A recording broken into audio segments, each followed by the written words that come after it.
Pinalalakas ng Department of Agriculture Regional Field Office 2 ang produksyon ng white corn sa Lambak ng Cagayan sa pamamagitan ng pananaliksik at pagpapahusay ng binhi sa Cagayan Valley Research Center. Ayon kay Paul Vincent Balaw, Corn Program Focal Person, mas maraming magsasaka ang tumututok sa hybrid corn para sa animal feed. Ngunit layunin ng DA na muling pasiglahin ang pagtatanim ng white corn sa rehiyon. Iniutos ni Regional Executive Director Rosemary Aquino ang pagpapahusay ng kalidad ng white corn seeds, mas kaaya-aya sa lasa, itsura at mas matibay laban sa peste upang mapanatili ang kakayahang makipagsabayan ng rehiyon sa white corn production. Bilang suporta, itinalaga ng DA ang 100 ektaryang lupain sa Alcala, Cagayan bilang demo area ng Recommended Corn Production Technology upang ipakita sa mga magsasaka na maaari ring maging kapakipahinabang ang pagtatanim ng white corn gamit ang tamang teknolohiya.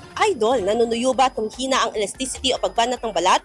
Bumababa ang fat level sa ilalim ng balat, gayon din ang collagen availability sa katawan, kaya naman 50 pa lang mukha ay kulubot na.